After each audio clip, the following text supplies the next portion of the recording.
cubed using power rule here. And then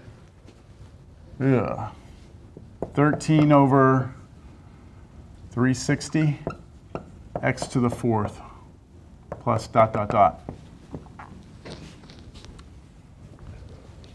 That is your general antiderivative of e to the x over sine x. How come you ended up with 13 over 360 when you stopped?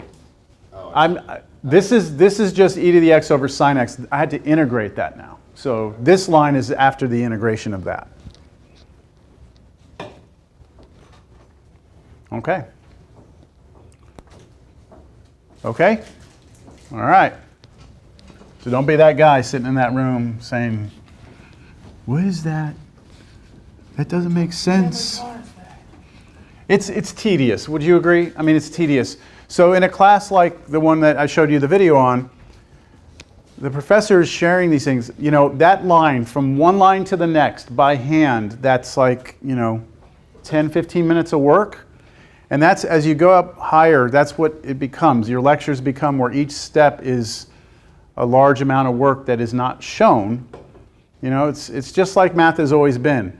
At early on in algebra, they'd show you, all the steps, and at some point you stop showing the steps and you say, oh, you just solved that, right? It gets to the point where, like, the division of a power series is just a step, one line to the next, right? So it's not important that you can do that step in your head like that. It's more important, like, if you had to do that step on the side, you could, and you follow, like, okay, I know what's happening there. Does that make sense? Okay. All right. Well, that's going to conclude chapter 8 for us. And yay, yeah. You made it. You made it with blood out of your ears and eyes. Take a bow, sir. So I was thinking of starting some stuff that'll be bonus material, but I also know I had some questions. So would you all prefer that I talk about parametric curves and polar, or do you want me to answer some questions about bonus? All about bonus. What do y'all want? Parametric or answer some questions? Do you have questions? I know you have questions. A couple on the 8.6 stuff. Okay. Will we see hyperbolic? On the test? Please, because that was really simple. It was so awesome. Like derivatives of hyperbolic It functions? was so great. No. It's just so that you know they're there. Yeah. It's so Yeah. good. It's mostly what was on that review thing. I mean, it is what's on that review thing.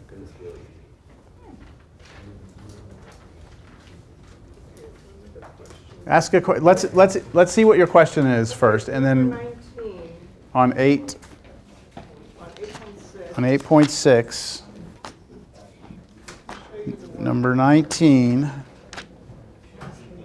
Can I just put the problem up there? Sure.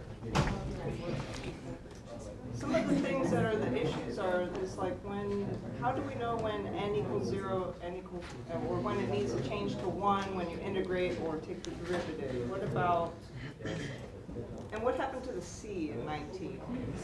How you do plus c? When do we need to know to throw in the plus c, and when it doesn't matter? It's confusing about when we need the plus c. Is that when we're taking? So this is They seem to disappear. yeah, this is a pretty involved problem, which I'm willing to go through. We should know final, like, I've asked something like that on a final before, do we need to know it? We should. because that requires that you understand that it's the derivative of something, right? Like what you're looking at is the derivative of 1 over 1 minus x. Let's just look at the problem. Can I just look at the whole thing? Okay. So I'm being asked about this question in the homework. 1 plus x.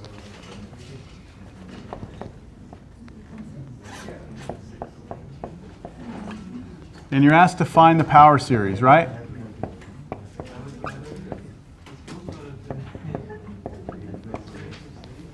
You're asked to find the power series for this. Okay, so first thing I'm going to say is that, if this were on the test, there's no indication that this is coming from 8.6, right?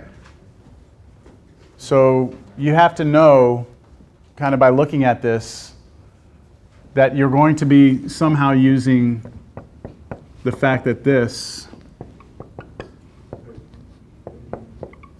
is true so long as this is true, right?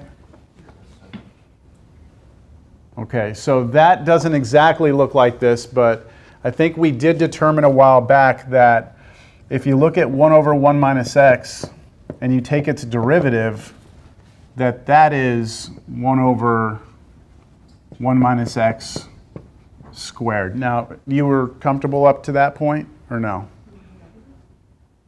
I don't believe we're going to have negative, because it's this to the negative 1, and then when you take the derivative, the negative 1 comes out, but then chain rule is going to pop another negative out, so it becomes positive. So fortunately, this goes directly to this.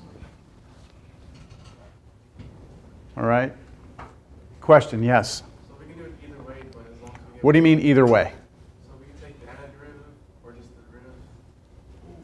I'm not sure what you're... So 1 minus x squared, if we, we're trying to get 1 minus x. If we just take that, you're saying take the antiderivative first? Well, you can only replace the expression with something you know. Like, you're not going to just take that function and integrate it, because if you integrate it, you're not looking at the same function. What you're trying to do is find another way to represent that expression. So I'm not ever going to be taking the antiderivative of that. What I will do is this. I will break this up into two separate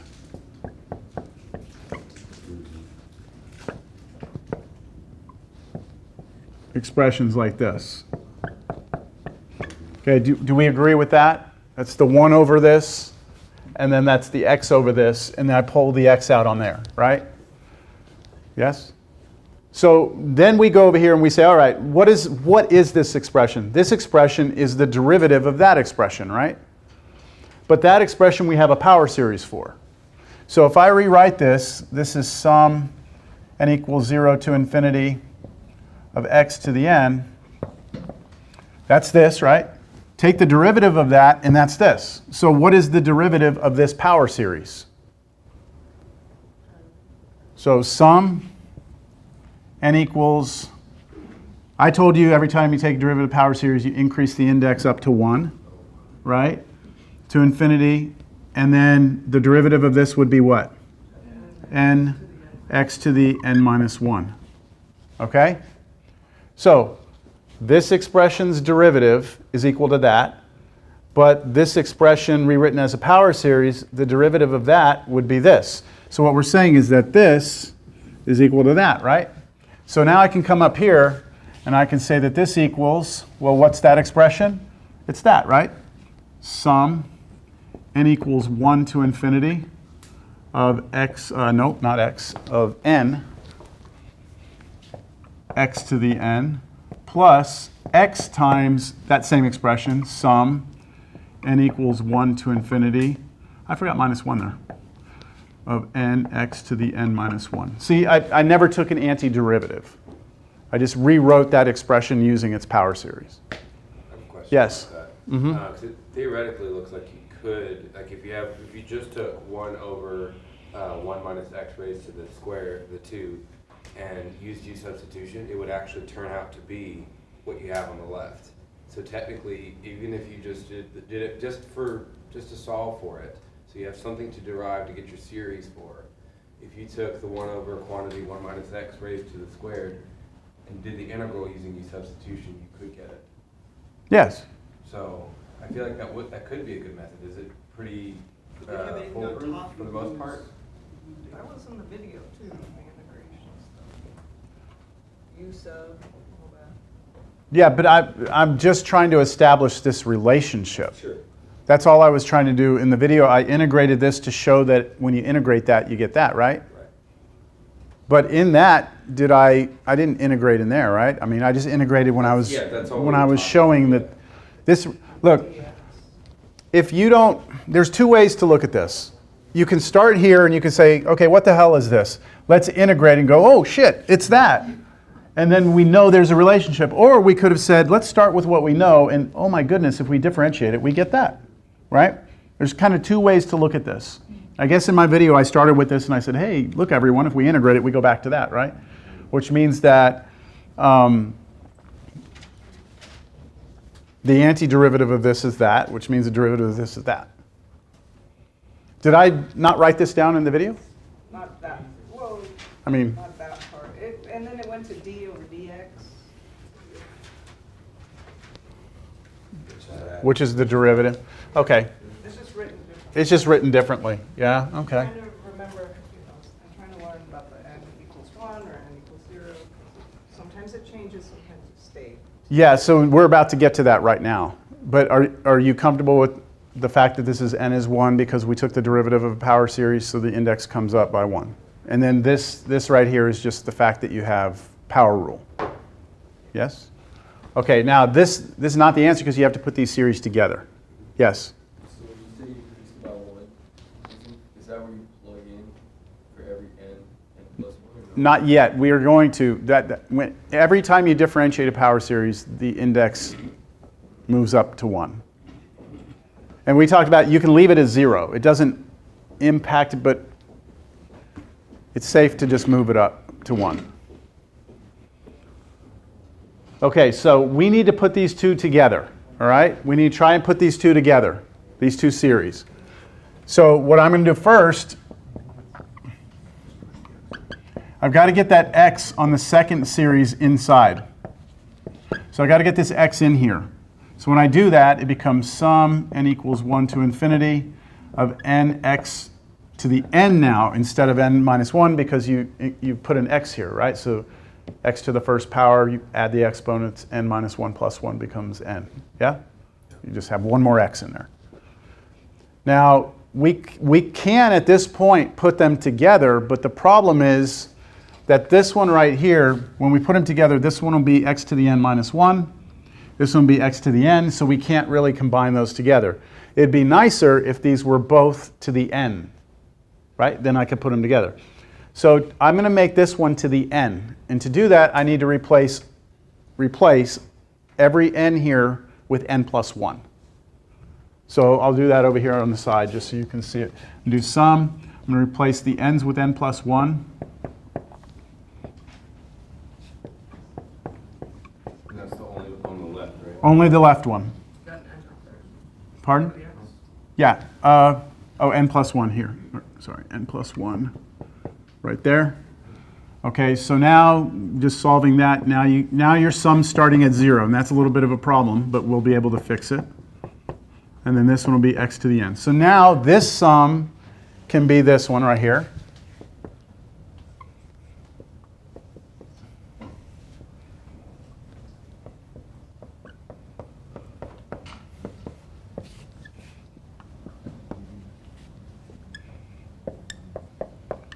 Now they both have x to the n, right?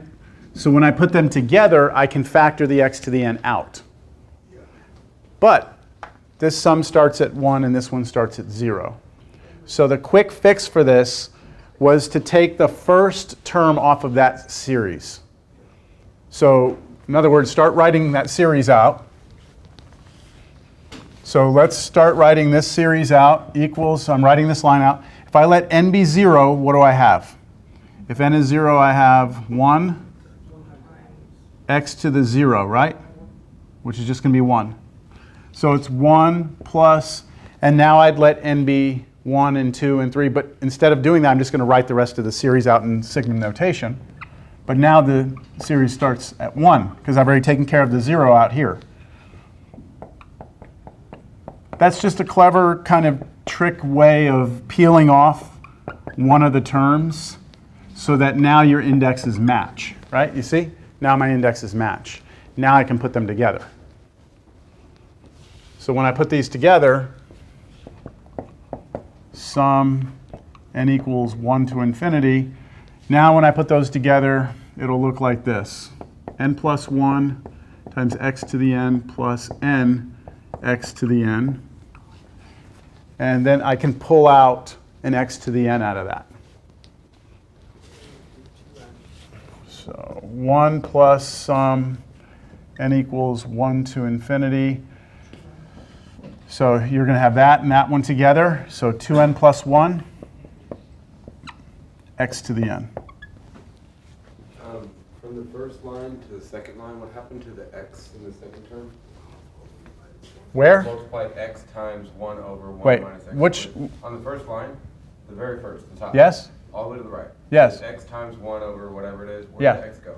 We took care of that a long time ago. It's not on the board anymore. Oh, okay. We had two series, and we had the x out in front of it, and we pushed the x in, and it changed the minus 1 to just n. Thank you. It changed from n minus 1 to just n. Sorry about that. No, it's okay. All right, so this is it right here. This is it right here. And let's just see. It turns out that we can replace this. I feel like we did this problem.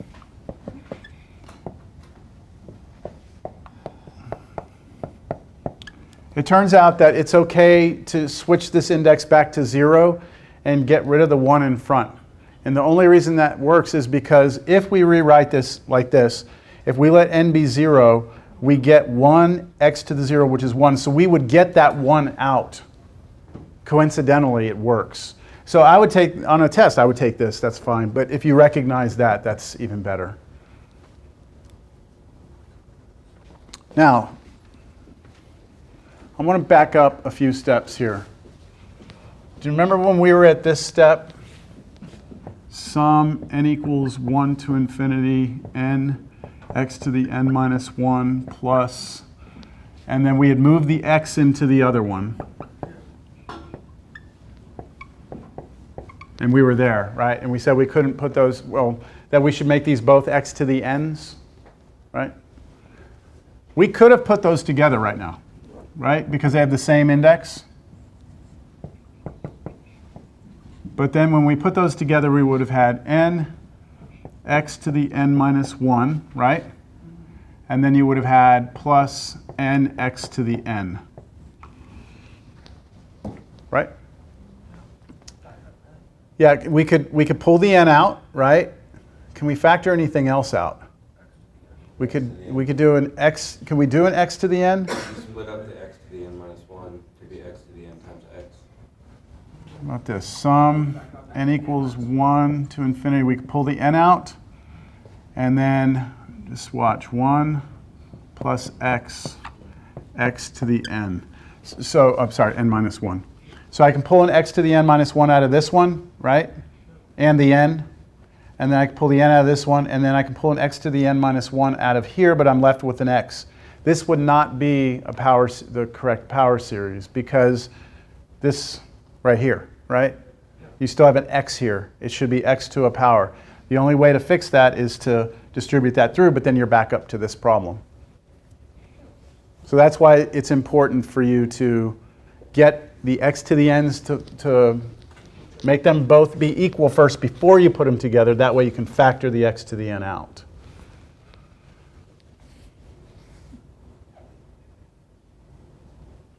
All right. Anything else? Another question? I have a couple. Yeah, well, is this helpful, what I'm doing here? Or yes? Okay. I can keep going. So these are based on specific questions, but some are also general. So like in general, should we set x to the n, or can it be left at x to the n plus 1 in some of the answers? It can be left as different things. It's when you're really trying to combine series together that you need their powers to be the same, like x to the n. And another question, a little different on ratio tests. Mm-hmm. If we do a ratio test, does the n have to equal 0 in the sum before you take the limit and stuff? Or Does the Well, n have to? 13, I don't know. Number 13 from Yeah, so when it was what section is it? 8.6. Number 13. Can I just put it up there? Sure, you Oh, wait, 13. That's not. Oh, wait. I don't know what it is. That's the blue question. Oh, because you're asked to find the radius of convergence, right? And it went into just in general, when we take ratio always reset the n back to 0 before you take the limit for the ratio? What do you mean n back to 0? That's If you end the summation where it's n equals 1. Oh, in the sum. I thought you were talking. In the sum, yeah. Well, okay, so in the ratio test, right? In the ratio test, you're like taking a limit as n goes to infinity, right? And then you get whatever result you get. Yeah, and the step before you take that into the limit test, does that need to be set up where n is 0? No, because it doesn't have to be, because you're going to let n go to infinity. So whether or not it starts at 0 or 1, Okay, so we don't have to go and work it out. that's right. That's right. You do not have to do that.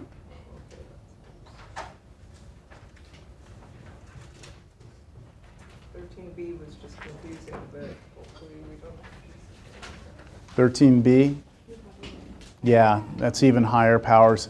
I actually gave number 13 on a final a year or two ago. It didn't go well. It didn't go well. A problem like number 13, yes. In the review, you said be able to calculate the volume. That could be a regular washers or shells, or those special base. Good question. On the review problem that has to do with calculating a volume, it's going to be more like washers than it is. It's not going to be that like cross-section problems, you know, with the bases, yeah, triangles and stuff. No, don't worry about that.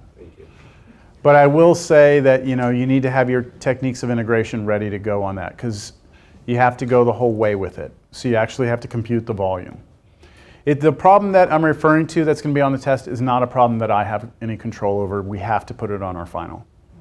So it's a departmental question. So I can't tell you more than just, you know, be ready to do a volume and be ready to use integration and go the whole way with it. I'm going to put it at the end of the test. That way, if you don't get through it, you don't get through it. Whatever. No big deal. Yeah. What does that mean? Well, I mean, it's just, I would rather see you do chapter 8 stuff. Yes? I don't have the test made, but the topics, how many tabs were on that? How many bullets were on that? 8, 9, 10, 11. About 11? Well, so somewhere 10 to 15 problems? Do you know like the number you're graded out of? Like out of 100, out of 110, whatever it is? Out of 100? There's a couple tests you didn't do it out of 100. Well, no, I mean, I always do it like either each problem's worth 10 points or each problem's worth 20 points. It just makes it easier for me to grade. So it might be out of 220, you know. But you'd have to get 100, you get 220 out of 220. Well, that's what I meant. I'm talking Yeah. about not the percentage. The Number of points? number of points, yeah. Yeah, that's arbitrary. It doesn't really matter what that is, because it'll always be the ratio. Makes me feel better. Makes you feel better? 1,000. Remember when I gave you 1,000 points. Give me my 1 point back. Okay. Yeah, let me see the, can I borrow that?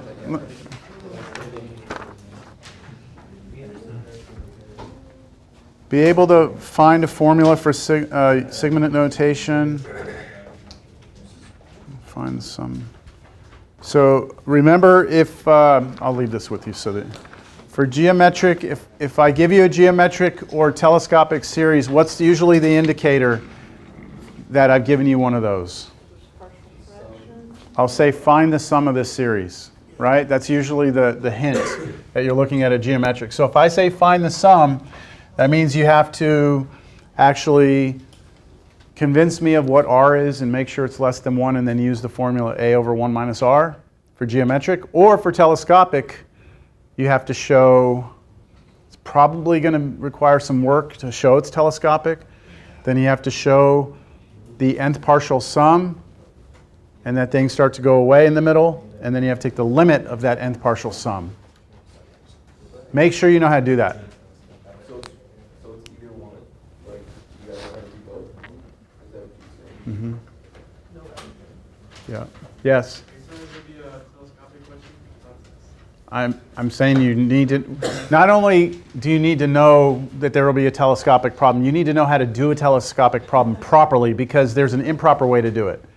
And I mentioned that when I was lecturing over it, that if you just like set it up and like show that there's canceling and never actually show the nth partial sum and take the limit of that nth partial sum, that you could get it wrong.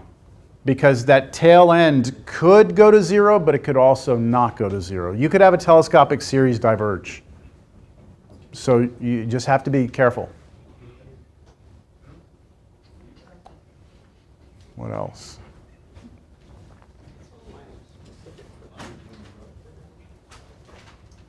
Someone was asking if we can have a cheat sheet. Oh, Someone, not you, not me, asking for not a me. friend. Well, I mean, what formula sheets do you not have for this? You have all the series tests, right? Right? Washers?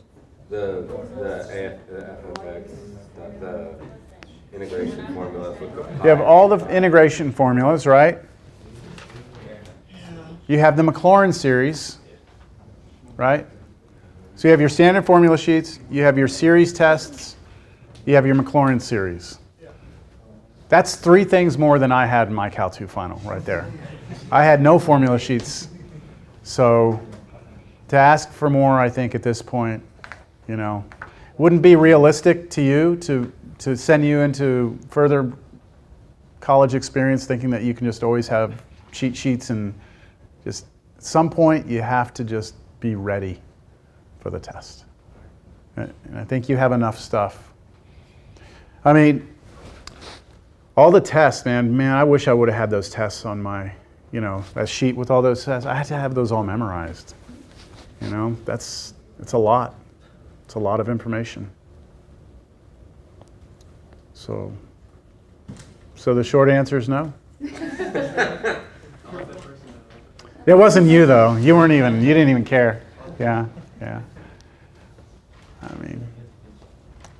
I mean, there comes a point, right? There comes a point where you have to draw the line somewhere. Open book, open note. Shoot, we'll do group take-home exams. Those are the worst because you make them super hard. They make them Those super get hard. Look, I'm going to keep the problems within, the same expectation of what you were doing for homework. But, if you haven't kept up with your homework, then it might look like it's new stuff, right? Yes? Was there a bonus for the homework? Was there a bonus? Like if we turn it Somebody's over. telling me that there's a bonus. I don't know why they're telling you that. Because, Stop. I said it on the first day. I said what? That if we bring the binder with all of our homeworks. Oh, that bonus. I thought you meant a bonus from the homework solutions. You heard about that too? So the bonuses in the videos, right, are there for the people who are watching the videos. And then, if they ask me about it, then I'm like, yeah, turn it in. You're watching the videos. It's good, But then when that person goes and tells everyone else, hey, there's this bonus question, then everyone who wasn't watching the videos gets to do the bonus question. So all of a sudden the whole class turns into a bonus question. I make it worth a lot less. Okay, it's to reward the people who are actually seeing that because they're sitting down and they're actually watching the videos. So the homework now is in terms of a binder, right? Keeping everything together. Yes, I did offer that to you. And that was in the beginning of class, right? I said, bring it in for the final, all your work.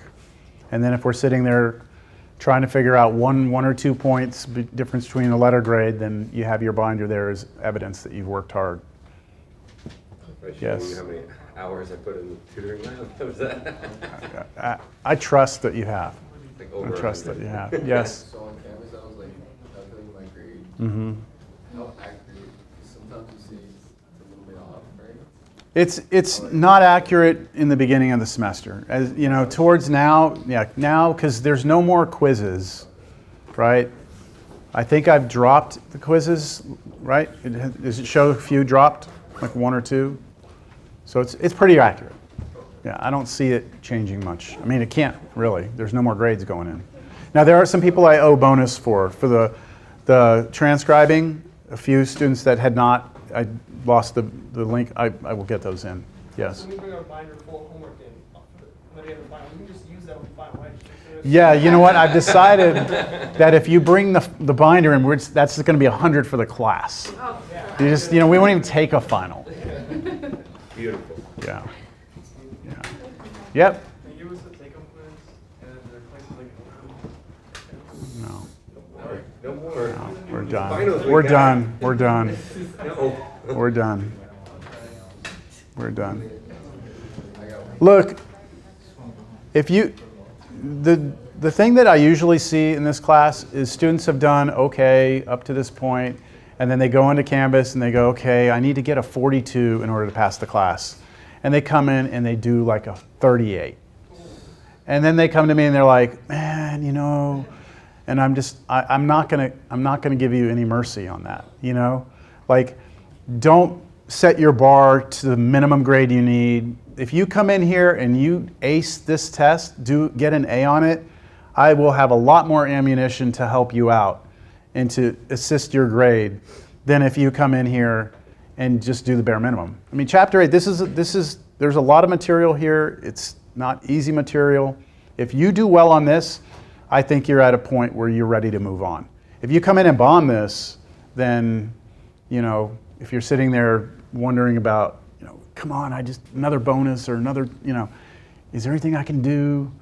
You know, that's gonna be a tough conversation to have, you know. And keep in mind also, I can't offer you, like after the final, like I can't offer you anything because then I have to offer it to the whole class, right?